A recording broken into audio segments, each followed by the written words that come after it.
추천 시스템팀 데이터 엔지니어 김정헌입니다. 반갑습니다.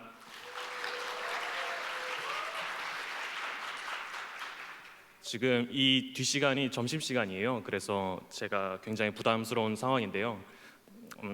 빠르게 한번 진행을 해보겠습니다. 오늘 저는 추천 시스템 성장 일지 데이터 엔지니어 편이라는 주제를 준비해 왔는데요. 사실 이번 발표는 저에게도 그리고 저 뒤에서 지금 보고 계시는 저희 팀 팀원분들에게도 굉장히 특별한 의미가 있어요. 왜냐하면 이렇게 추천 시스템 팀이 대외적인 공간에서 기술적인 내용을 이렇게 공유드리고 소개하는 것은 이번이 처음이기 때문인데요. 어떻게 보면 저희 팀의 데뷔 무대라고 볼 수 있습니다.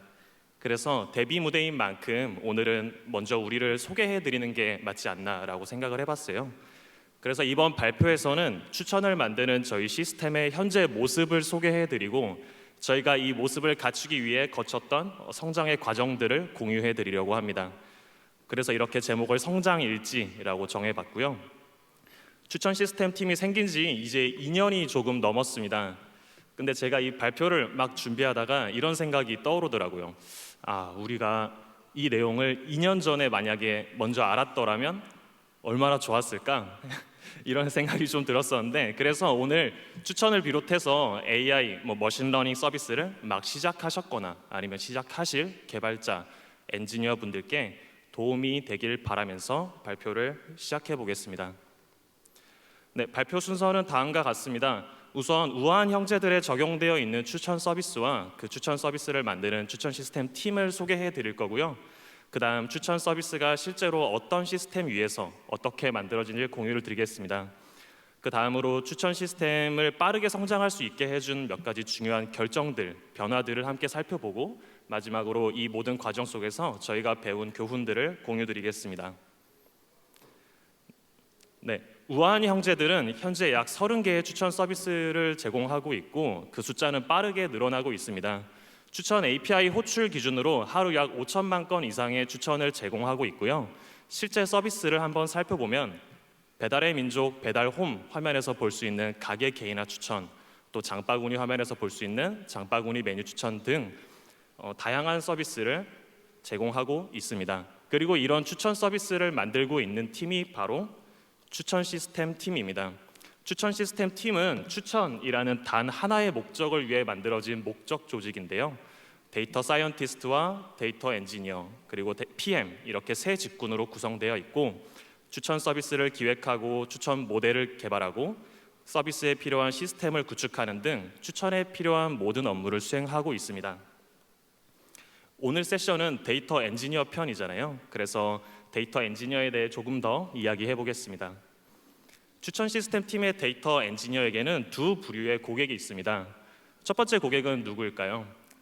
바로 함께 일하는 데이터 사이언티스트 분들입니다. 저희는 이 데이터 사이언티스트 분들이 추천을 만드실 수 있게끔 모든 지원을 해드리고 있는데요.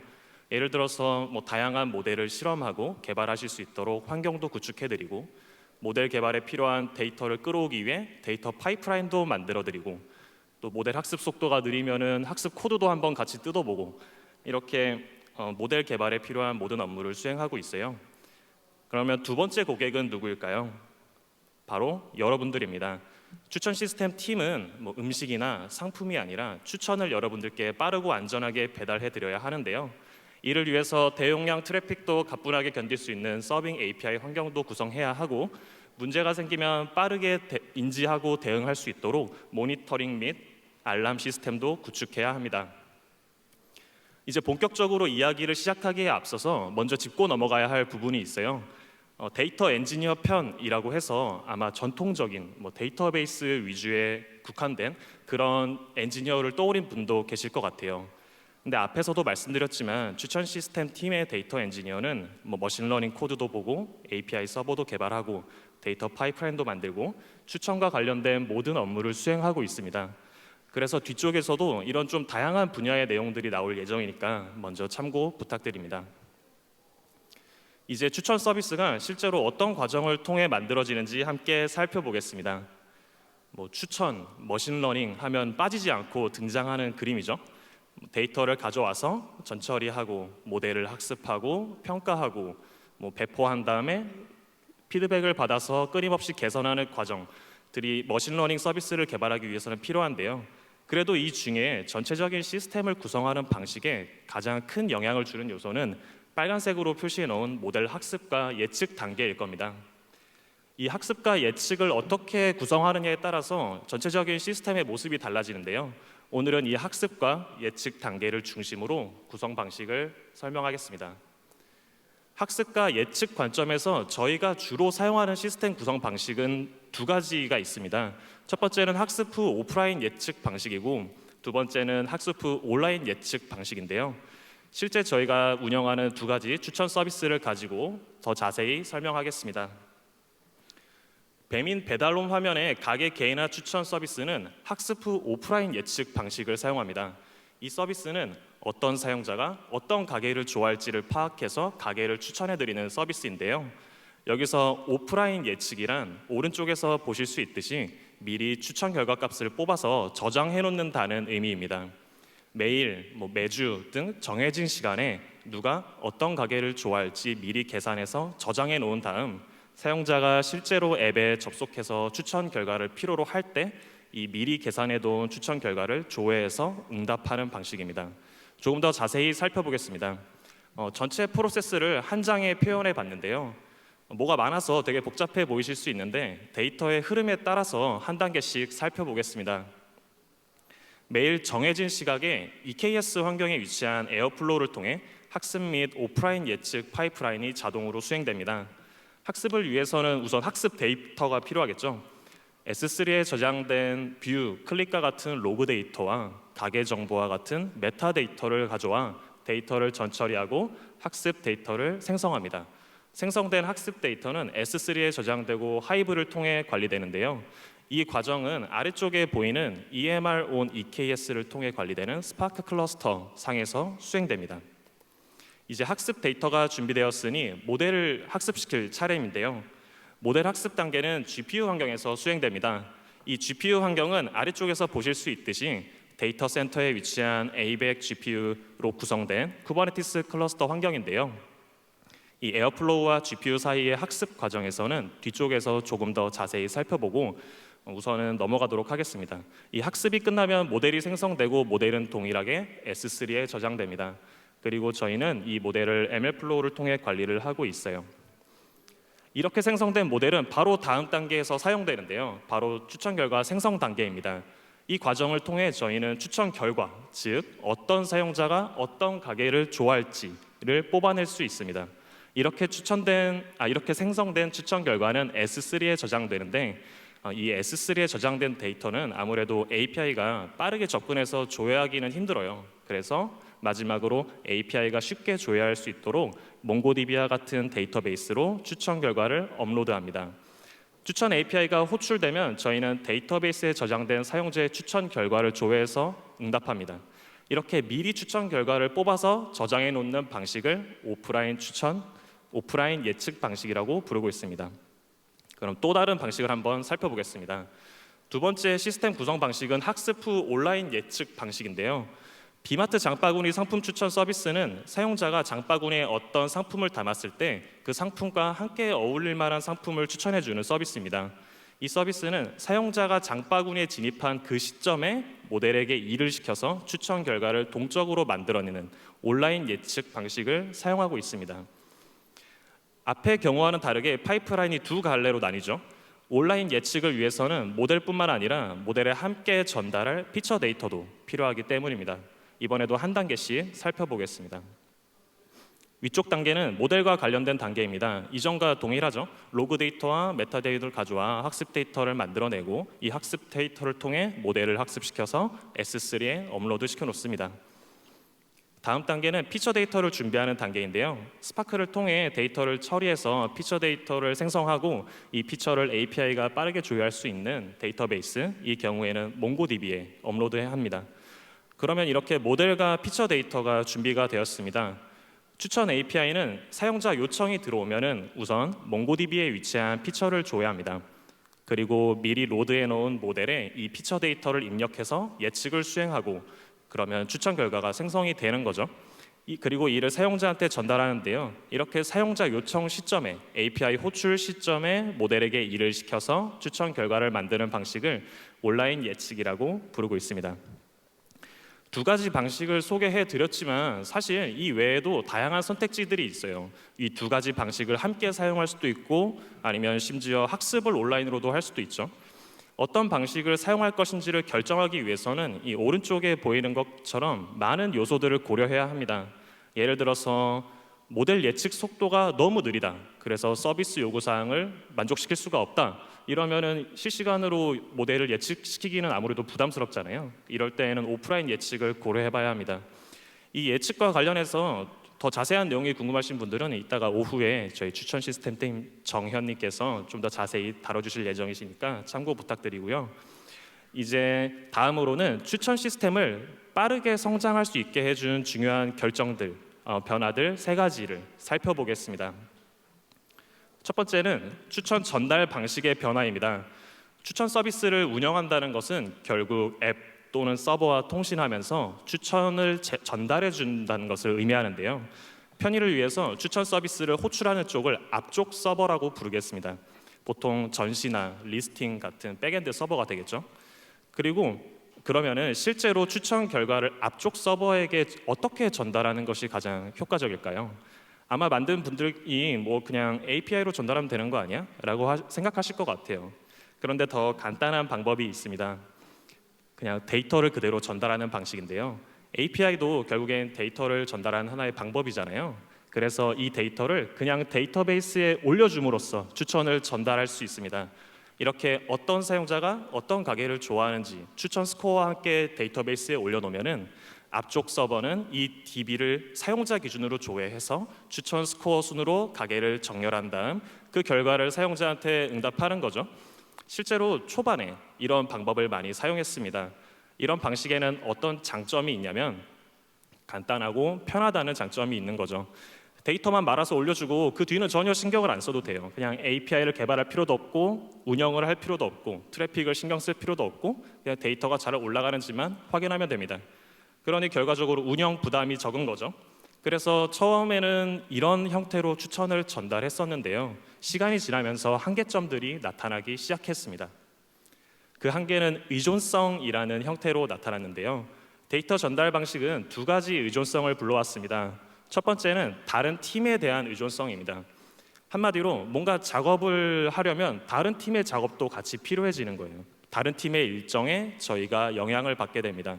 예를 들어서 데이터의 포맷을 바꿔야 한다. 뭐 컬럼명을 수정해야 한다거나 새로운 컬럼을 하나 추가하고 싶다. 이러면은 어떻게 해야 될까요? 당연히 저희 쪽 작업도 필요하겠지만 이 데이터를 조회하는 앞쪽 서버에 조회하는 코드도 수정해야 되고 심지어는 데이터베이스의 스키마 자체도 수정을 해야 되잖아요. 그러니까 뭐 하나 바꿔보려고 하면은 뭐 배포 순서 맞추고 일정 조율하고 이런 식으로 전체적인 과정이 느려지고 복잡해졌습니다. 두 번째는 데이터베이스에 대한 의존성인데요. 뭐 DB의 스펙이나 데이터베이스 자체의 특성이 저희에게 제약 사항으로 작용하기 시작했습니다. DB가 지원하지 않는 데이터 포맷은 당연히 저희도 사용할 수가 없는 거고 심지어 추천 데이터 사이즈가 커져서 DB 성능에 영향을 미치는 경우도 생겨났습니다. 그래서 저희는 어떻게 하면은 이 추천을 더 잘 전달할 수 있을지 고민을 하게 되었고 이런 결론에 도달했습니다. API를 통해 주고받자. 그리고 꼭 필요한 정보만 주고받자. 전달 방식을 API로 변경하는 것만큼 꼭 필요한 정보만 주고받자는 정책도 의존성을 줄이는 데 매우 큰 영향을 미쳤는데요. 배달이가 어떤 가게를 좋아할지 궁금하다면 배달이라는 가장 핵심이 되는 정보만 전달받는 거예요. 추천 시스템 팀은 이 정보를 가지고 추천팀 내부에서 뭐 DB를 조회하든 아니면 실시간으로 모델을 추론하든 어떻게든 가장 최종적인 결과, 즉 배달이가 좋아하는 추천 가게라는 결과를 만들어서 앞쪽 서버에 응답합니다. 또 하나의 필요한 정보는 바로 실험 정보인데요. 우리가 응답한 추천 가게가 어떤 실험, 어떤 모델을 통해 만들어진 것인지를 앞쪽 서버에 함께 전달해서 항상 같이 로깅하고 있습니다. 그 결과 어떻게 되었을까요? 의존성이 줄어들고 자유를 얻었습니다. 다른 팀에 대한 의존성이 줄어들어서 우리 팀의 작업만으로도 언제든지 배포할 수 있게 됐어요. 그리고 꼭 필요한 정보만 주고받기 때문에 추천에 필요한 모든 요소들을 추천 시스템 팀 내부로 가져올 수 있게 되었고, 그 결과 시스템을 자유롭게 구성할 수 있게 되었습니다. 그리고 실험 정보가 함께 항상 로깅되기 때문에 여러 실험을 동시에 많이 진행해도 실험 결과 성과를 평가하는 데 있어서 아무런 문제가 없게 되었습니다. 물론 그렇다고 해서 처음에 말씀드린 데이터 전달 방식이 무조건 나쁘다는 건 아니고요. 요구 사항이 단순하거나 비즈니스적인 임팩트가 좀 작은 서비스의 경우에는 저희도 관리 포인트를 줄이기 위해 이 데이터 전달 방식을 함께 병행해서 사용하고 있습니다. 네, 두 번째 성장 요소 바로 컨테이너와 쿠버네티스입니다. 현재 저희 시스템 구성 요소의 대부분은 쿠버네티스 환경에서 컨테이너 기반으로 수행되고 있는데요. 우선 컨테이너화 이전의 모습을 먼저 살펴보겠습니다. 앞서 추천 시스템 설명드릴 때 학습이 GPU 환경에서 수행된다라고 말씀드렸는데요. 초기에는 콘다 가상 환경을 이용해서 학습 환경을 구성했어요.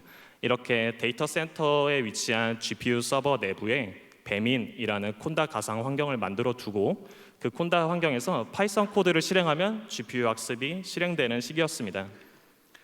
학습 파이프라인은 에어플로우를 통해 수행된다고 말씀드렸는데요. 실제로 이렇게 EKS 상의 에어플로우에서 모델 학습 태스크를 수행하면 GPU 서버에 배민 콘다 가상 환경에서 파이썬 파일이 실행되는 시기였습니다. 이를 위해서는 에어플로우에서 GPU로 이 파이썬 파일을 실행하라는 명령어를 전달해야 하잖아요. 이를 위해서 에어플로우의 SSH 오퍼레이터를 사용했는데요. 미리 등록된 이 IDC GPU 서버라는 커넥션을 사용해서 GPU 서버로 그 아래쪽에 미리 작성해둔 커맨드를 날리는 거죠. 간단히 생각해서 그냥 제 맥북에서 GPU 서버에 접속해서 학습 명령어 날리는 걸 에어플로우가 대신해준다고 생각하시면 됩니다. 어떻게 보면 되게 단순한 방식인데요. 그러면 이런 방식에는 어떤 단점이 있었을까요? 첫 번째, 학습 안정성이 떨어집니다. GPU 서버에 자유롭게 접속할 수 있다 보니 휴먼 에러가 발생하기 쉬운 거죠. 이렇게 다른 사람이 사용하던 GPU를 같이 잡아서 사용하거나 아마 많이 겪어보셨을 거예요. 심지어는 다른 사람이 돌리던 학습을 그냥 킬해버리는 거예요. 그래서 학습 안정성이 떨어지니 전체적인 파이프라인을 안정적으로 운영하기가 힘들었습니다. 두 번째는 의존성 관리가 어렵다는 건데요. 이렇게 학습이 갑자기 실패해서 원인을 확인해 보니 누군가 콘다 가상 환경에 패키지 버전을 바꿔놓은 거예요. 내 코드가 돌기 위해서 어떤 패키지가 필요한지, 몇 버전이 필요한지를 파악하기가 어려웠는데, 물론 이런 것들은 프로세스나 문서를 통해서 어느 정도 해결할 수 있긴 하지만, 그렇다고 해도 개발을 위한 실험용 콘다 가상 환경과 운영을 위한 운영용 콘다 가상 환경을 잘 분리해서 관리하는 것도 쉬운 일은 아니었습니다. 그러던 와중에 옆팀 데이터 플랫폼 팀에서 이 데이터 센터의 쿠버네티스 환경을 구축해 주셨고, 저희도 이 기회에 학습 환경을 컨테이너 기반으로 전환했는데요. 그 결과 이렇게 바뀌었습니다. 앞에서 본 그림과 똑같아 보이지만 콘다 가상에서 쿠버네티스 파드 형태로 바뀐 걸 볼 수 있죠. 콘다 가상 환경 대신 컨테이너 내부에서 코드가 실행됩니다. 에어플로우가 학습을 트리거하는 방식도 기존에는 SSH 명령어를 단순히 전달하는 방식이었다면, 이제는 에어플로우가 쿠버네티스 리소스를 대신 만들어주는 방식으로 바뀌어야 했어요. 이를 위해서 에어플로우의 쿠버네티스 파드 오퍼레이터를 사용하고 있고요. 보시면 SSH 커넥션 대신에 이제는 도커 이미지를 적어주는 거죠. 그리고 그 밑에 이 이미지가 수행해야 할 명령어를 적어주고, 추가로 이 학습, 이 파드가 실행되기 위해 필요한 리소스도 같이 작성합니다. 그 결과를 정리해봤습니다. 우선 학습 환경을 컨테이너화하는 과정에서 의존성이 깔끔하게 정리됐어요. 도커 파일도 작성해야 하니까 의존성이 정리가 안 될 수가 없죠. 그래서 안정성도 향상된대요. 그 결과 새벽에 일어나야 되는 일도 많이 줄었습니다. 모든 작업이 쿠버네티스를 통해 수행되니 직접 GPU 서버에 접속할 일도 많이 줄어들었으니까요. 또 우측 하단과 같이 미리 리소스 요청량을 명시해놓기 때문에 리소스가 부족해서 학습이 도중에 중단되는 현상도 사라졌습니다. 물론 단점도 있었는데요. 우선 자유도가 하락한다는 거예요. 아무래도 서버에 직접 접속해서 다른 사람 프로세스를 킬할 수 있는 환경보다 자유로운 환경은 많이 없잖아요. 이런 것들은 극복해야 하는, 우리가 적응해야 하는 문제라고 생각하고, 두 번째는 아무래도 추가적인 공부가 좀 필요하다는 겁니다. 쿠버네티스, 컨테이너, 도커 이런 것들을 아마 처음 접해보는 구성원들도 있을 수 있어요. 그래서 이를 위해서 우선 이런 것들을 최대한 몰라도 사용하실 수 있게끔 환경을 구축해드리는 게 가장 중요했고, 또 가이드도 작성하고 교육도 열심히 진행을 해서 어떻게든 교육을 열심히 하고 있습니다. 네, 쿠버네티스의 도입은 저희에게 또 다른 혜택을 가져다 주었는데요. 뭐 AI, 머신러닝, 데이터 이쪽 분야는 특히나 더 그런 건지는 모르겠지만 매일같이 새로운 서비스가 나타났다가 사라져요. 뭐 하이퍼 파라미터 튜닝, 뭐 벡터 서치, 대용량 데이터 분산 처리, 뭐 이렇게 새로운 서비스가 보이면은 빠르게 셋업해서 테스트해보는 게 굉장히 중요하거든요. 그래서 근데 이런 서비스들 대부분이 쿠버네티스 환경에서 굉장히 사용하기 쉬운 형태로 제공이 됩니다. 그래서 저희는 쿠버네티스 환경에서 이런 서비스들을 자유롭게 배포하고 테스트해서 운영 환경에서 사용하고 있습니다. 네, 마지막 성장 일지 실시간입니다.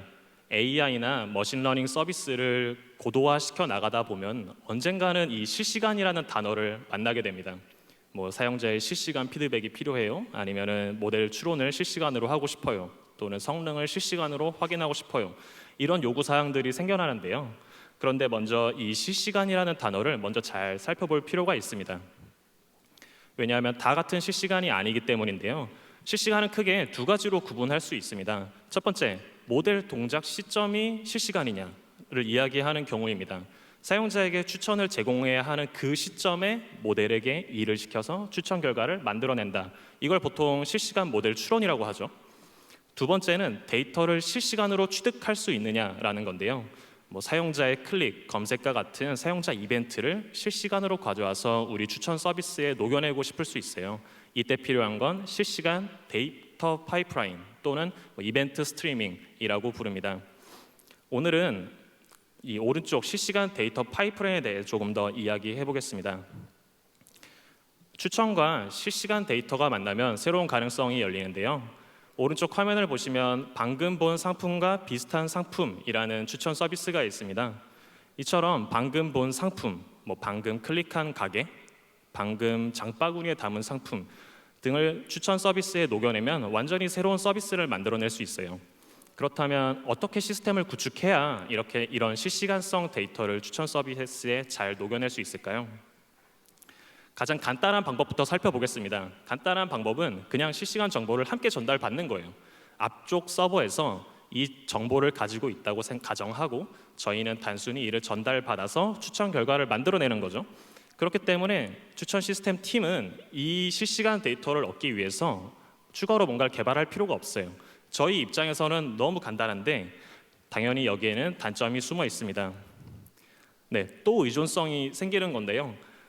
모델 또는 서비스의 요구사항은 언제든지 바뀔 수 있어요. 예를 들어서 방금 본 상품이 이제는 나는 3개가 아니라 5개가 필요해. 또는 방금의 기준이 기존에는 최근 뭐 한 15분을 방금으로 봤다면 이제는 최근 한 30분을 방금으로 볼래 라는 식으로 모델 또는 서비스의 요구사항이 바뀔 수 있거든요. 이럴 때마다 앞쪽 서버와 또 커뮤니케이션 해서 이거 좀 바꿔주세요, 배포해주세요, 얼마나 걸려요? 뭐 다음 달이라고요? 아, 네, 알겠습니다. 뭐 이런 식으로 하게 되면 일정이 또 한없이 밀리게 될 수 있죠. 또는 새로운 데이터, 새로운 실시간 데이터가 또 언제든지 필요할 수 있습니다. 방금 본 상품뿐만 아니라 방금 클릭한 상품, 방금 검색한 검색어와 같은 데이터죠. 마지막으로 이 실시간 데이터를 수집하고 전달한다는 것 자체가 앞쪽 서버에게 부담이 될 수도 있어요. 뭐 이 데이터의 전달 과정에서 언제든지 문제가 생길 수 있는 거죠. 이런 상황에서 추천 시스템 팀은 아무것도 할 수 없는 상태가 됩니다. 그래서 저희는 직접 만들기로 했습니다. 추천 시스템 팀이 관리하는 실시간 데이터 파이프라인을 구성을 했고요.